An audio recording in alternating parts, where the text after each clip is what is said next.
Sounds and music. So what is sound and what is music?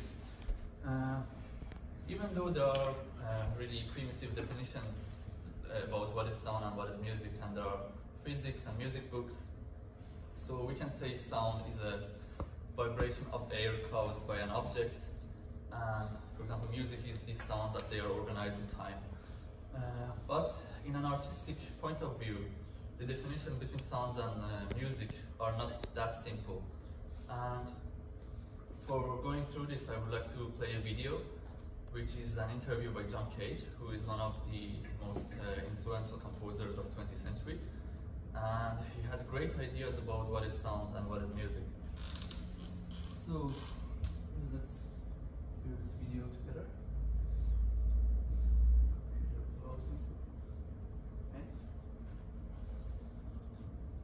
Yeah. It seems to me that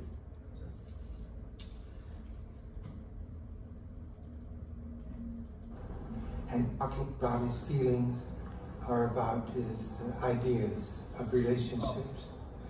But when I hear what we call music, it seems to me that someone is talking, and talking about his feelings or about his ideas of relationships. But when I hear traffic, the sound of traffic here on 6th Avenue, for instance, I don't have the feeling that anyone is talking. I have the feeling that sound is acting.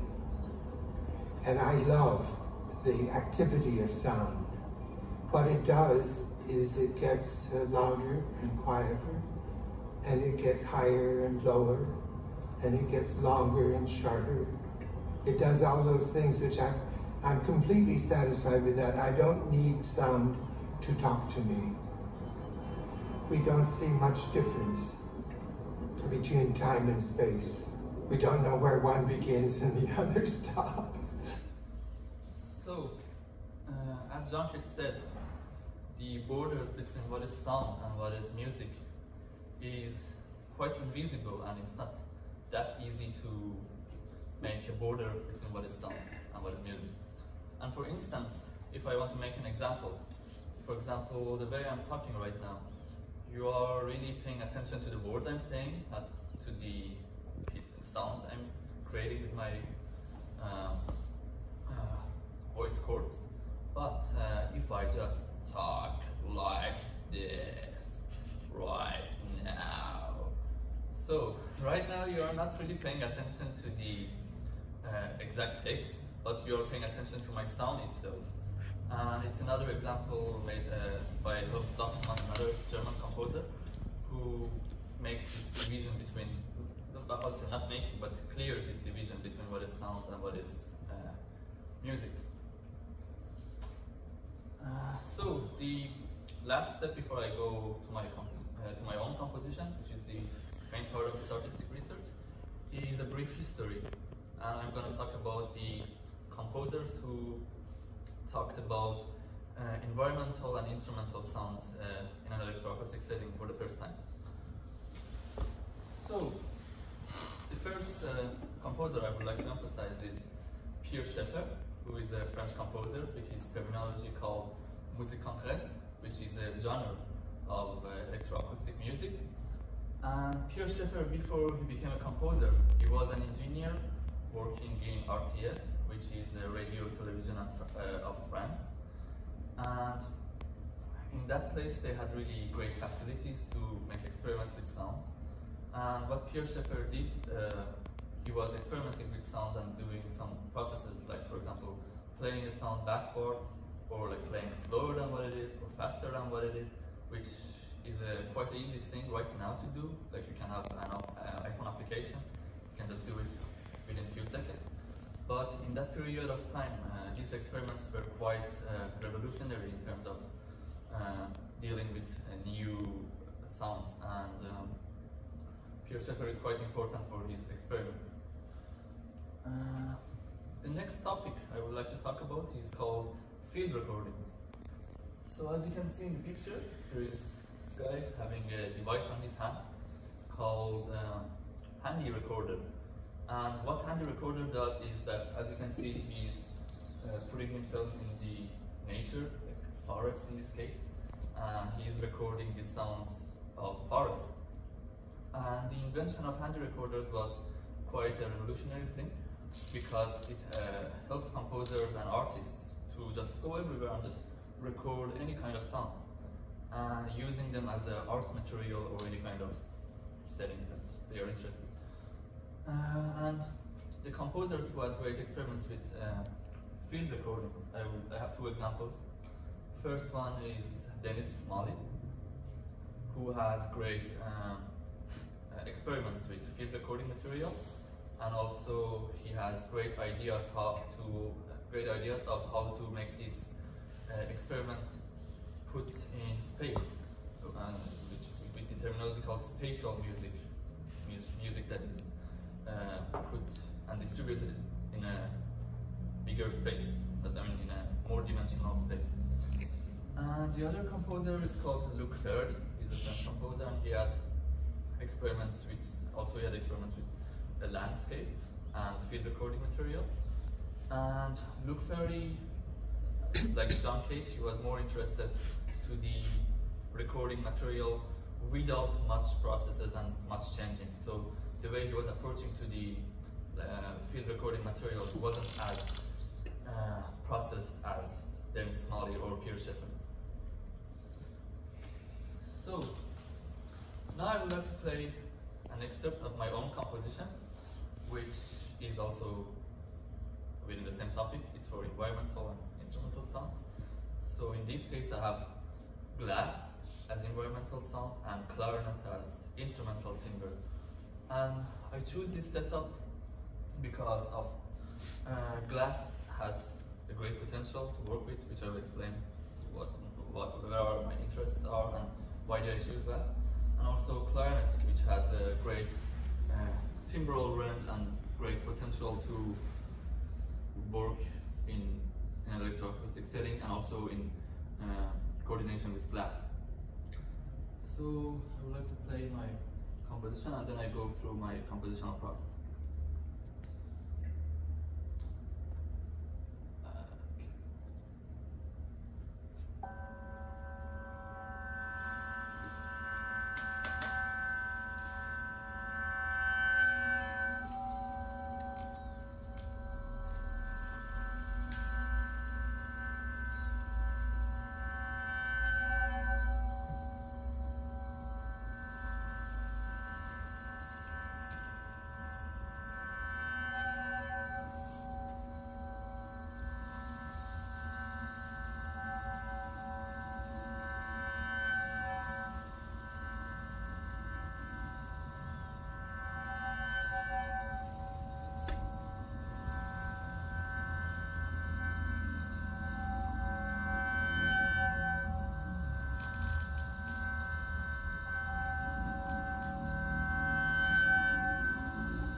Composition, and now I would like to go deeper about the compositional process.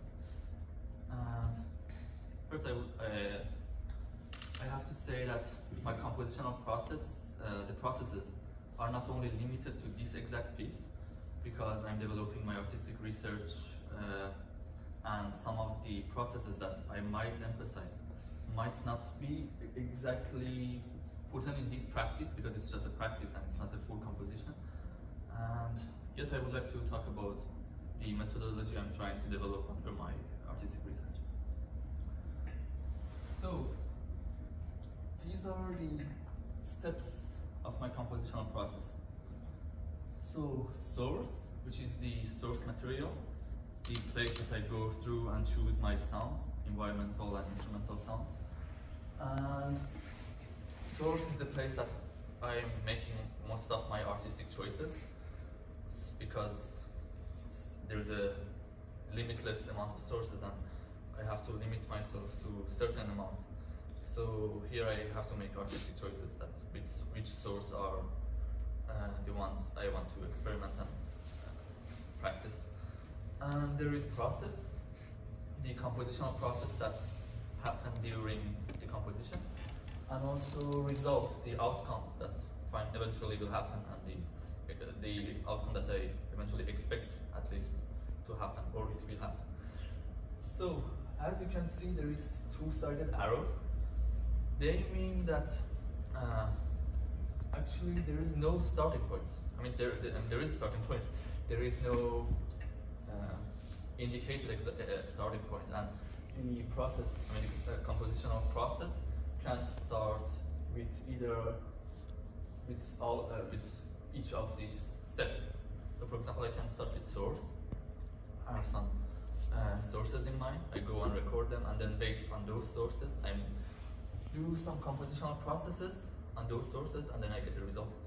Or, for example, I can start with the result. So maybe I have a concept or content in mind, and then based on those concepts or contents, I select my sources that can fit with my result, and then I process them to achieve that certain result. Or there is maybe, for example, some compositional process that I'm interested in experimenting, and then based on those processes, I choose my sources which can be fitting to those processes, and then I achieve a certain result.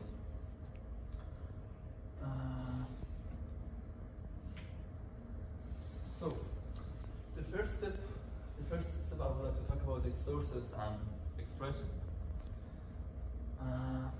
So the first sources I'm interested in are sounds, dealing with human instincts, emotions, and reactions.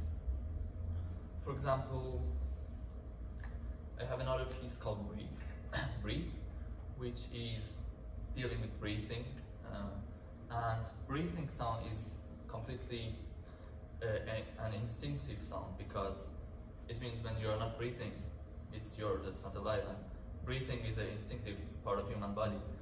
Or, for example, you are put in a jungle, and then suddenly you hear a lion behind you, and you know, yeah, it's the best time to run because I have to save my life.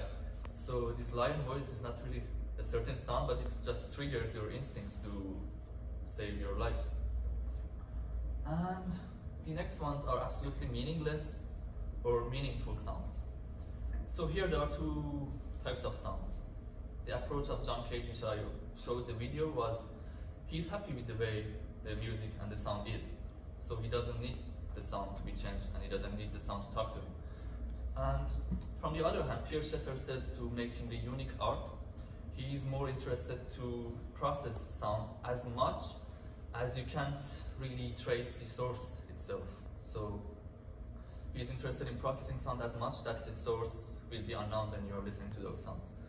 And to me, having these materials both together, or maybe like not only having to choose one of them,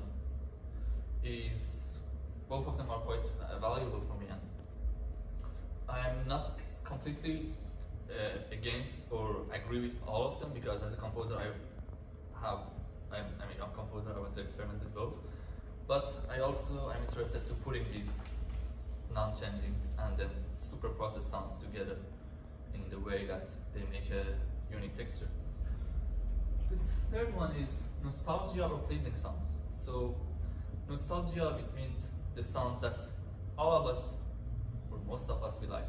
For example, rain, or the sea, or like, for example, I'm interested in bubbling oils when I'm making French fries. So there are sounds that we like for some reason. We have like a common aesthetics. And there are expressive sounds, the sounds that are expressive in any way. They can be either annoying, or they can trigger human emotions, or they can be expressive in any kind, in any sense. And at last, there are sounds that relate to non-musical signs and connotations like social, informational, etc., which we call them music semiotics. So, the last one, which is not quite clear, I would like to go deeper about what is music semiotics and why I am interested in. So, music semiotics. Okay, so to get this right, I want to just read from my notes that what is music semiotics according to Jean-Jacques Nattier, who is a great music researcher, and he had a great research on what is music semiotics, and he has this book called Music and Discourse Toward a Semiology of Music. So, music semiology or semiotics is the study of signs as they relate to music on a variety of levels.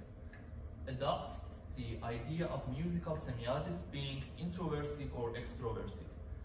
That is, musical signs within topics or various musical conventions, such as horn calls, dance forms, and styles, have been treated suggestively among others.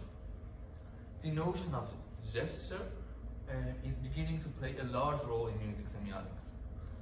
And signs, meanings in music, happen essentially through the connotations of sound and through the social construction, appropriation, and amplification of certain meanings associated with these connotations.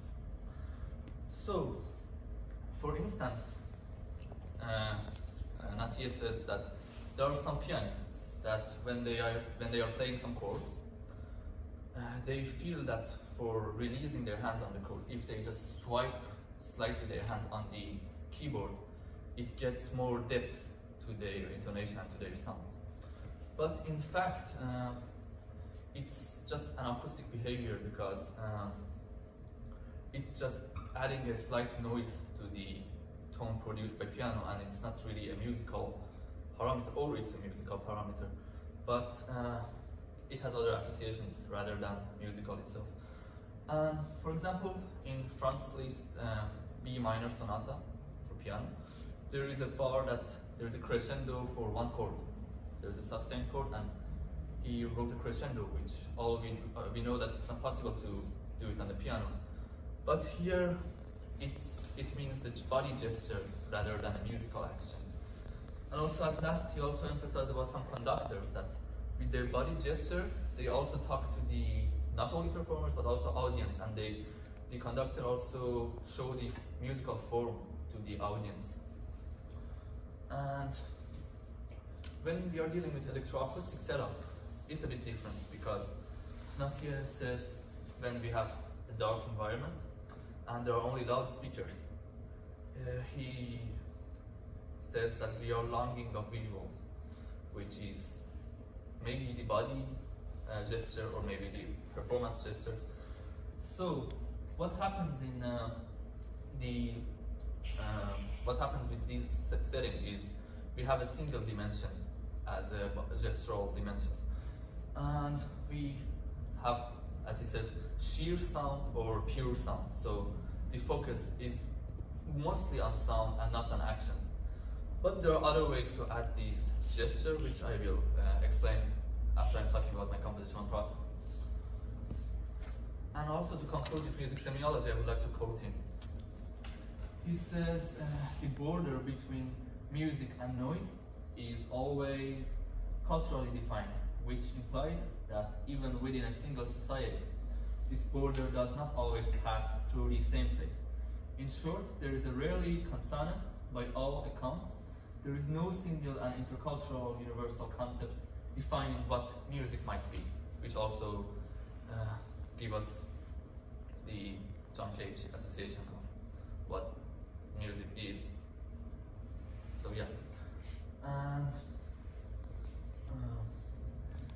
about my composition, which is about glass and clarinet, having music semiology is not that visible yet, because it's a practice, as I said. And for example, in this piece I had called Breathe, the music semiology is more visible because breathing is a sign of being alive. But in this piece, maybe the glass can be the sign of calling, when for example we are doing ding ding ding ding, and like audience are listening to, like, glass here can be a sign of a call. But as a composer, I'm really interested to using these semiotics as a compositional material to give associations towards the musical performance. Processes and actions. So, what my technical part of view? I'm gonna talk about balance. I'm gonna use balance and instrumental transcription. Balance in this certain piece is the way I'm balancing clarinet and sounds, clarinet and glass sounds together. And instrumental transcription means, for example, I have a pre-recorded glass, and then I write musical parts for clarinet that replicate the glass sounds to have an interaction with glass sounds. Or vice versa, for example, I have some transcribed written material for clarinet, and then I put myself in such an environment that I manipulate the environment and make it interact with the clarinet. I mean, the glass, make the glass interact in the same way with clarinet, or maybe in other way. There are different ways of interaction. Musical language. Musical language is based on my result mostly, because I'm making a language based on the outcome I'm expecting. So musical language can always vary depending on what I feel about the result. And transitions and transformations, it's also based on result, based on form, musical form. So sometimes, instead of having a free form, I have a certain form that I need to make some transformation of sounds that make a certain form. And also, I was going back and forth. Yeah, the third one was tape techniques. Tape techniques are the techniques that is the electronic processes that I'm making on the sounds.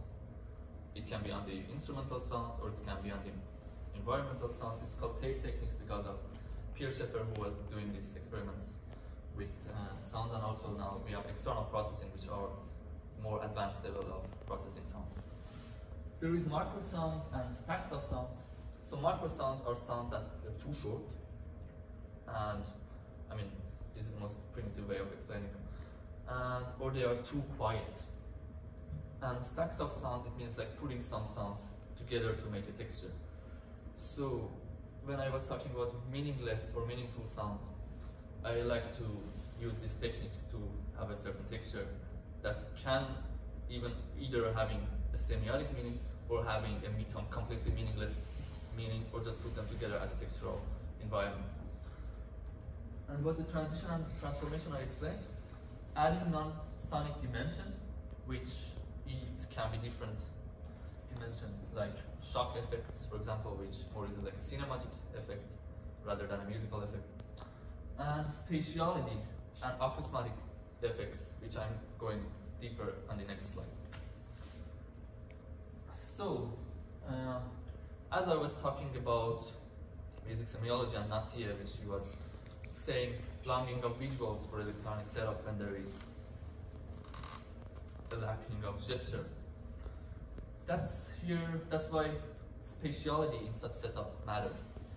And the same argument is also quoted by Dennis Smalley, which he explained in this way. When there is a blackout setting and you don't see the gestures, we have a metaphor of images ourselves in our brain. So we create these gestures instead of seeing them in our minds. And spatiality and acousmatic effects can really help with adding these virtual gestures by putting music not only in front or not only in different sides, but making them spatial to replicate the real environment. Like for example, when you're in a forest, the sound doesn't only come from front or from back, it comes from everywhere. and that's how we can replicate the gestures by putting, by making the spatial setting. And the last step is my results. So I have 3 different results. First one is the engagement of audience, which is not only composition for sake of the composition itself, but it's also for the sake of performance. And as a composer, I also like to put myself as an audience and to virtualize, simulate the way I treat my own music. And I would like to engage the audience to the performance itself, not only to a one dimension of it. And also concept-based overview, which are concepts that I have in mind. It could be different concepts. And also content-based overview, which are certain musical contents that I'm hoping to achieve and or I eventually achieve. And